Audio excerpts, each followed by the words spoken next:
Honourable Minister, kindly take your seat. On Tuesday, the Minister for Defence and Veteran Affairs, Oboth, told Parliament that he was unaware of the deployment of Uganda People's Defence Forces in South Sudan. But this Parliament, I'm not aware of any formal communication that has been made. The social media handle of the Chief of Defence Forces, Muhoozi Kainerugaba, had earlier that day confirmed the deployment of the troops in South Sudan, raising concern as to why the two were reading from different pages. One of the three governance experts who engaged for this story negates that the Minister for Defence could have been kept in the dark. He was not ready to officially make a statement because that was just a question that arose on the floor. And the rules of procedure require that there has to be adequate time for an official statement to be issued. Mulongo defends that Oboth may have decided to keep the cards closer to his chest until when it is right to inform Parliament. You cannot open a Pandora's box. Once you admit to an issue, then you will be forced to go all the way. So he needed to have a collective position of the ministry, because even if the CDF had tweeted, that's not the official communication. However, other governance experts disagreed with Mulongo, arguing that Oboth could have been unaware of the deployment, which Muhoozi earlier let out of the bag. I believe the minister didn't know, because where we have reached now, we no longer follow the law. It is like a family rule. President Museveni says this, the CDF says that becomes the law. So I really believe the minister didn't know. You know, that shows you that there is a breakdown of communication, but also a breakdown of hierarchy in the Ministry of Defense. The CDF posted on Twitter that he had received a request by the president of South Sudan and he had deployed troops.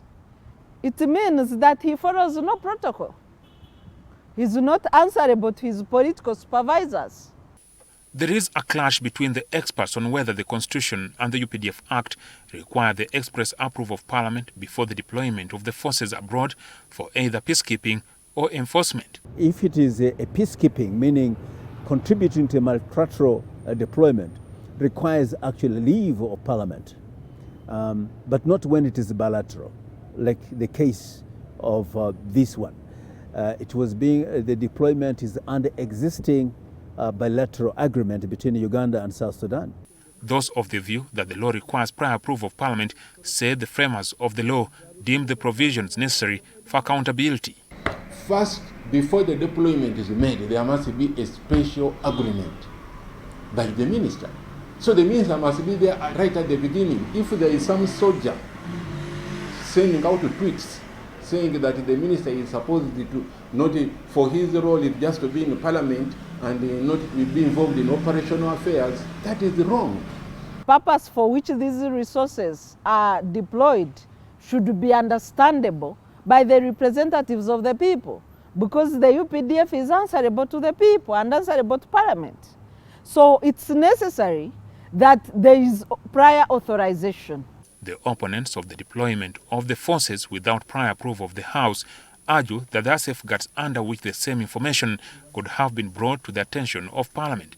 One of the channels is having the information confided to the chairperson of the Defence and Internal Affairs Committee of Parliament. Issues of security are very tricky.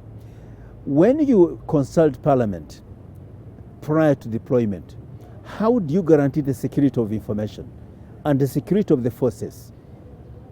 Don't you think that some members of Parliament can leak, which can endanger the contingent, or it can even endanger the security of the country?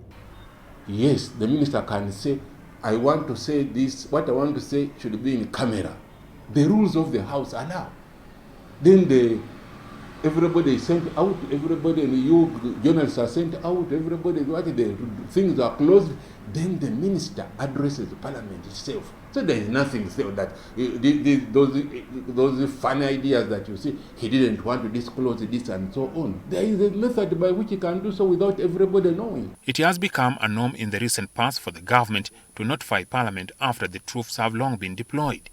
A case in point is when the forces were first deployed to South Sudan in 2013 and in the Democratic Republic of Congo in 2021 to pursue the Allied Democratic Forces.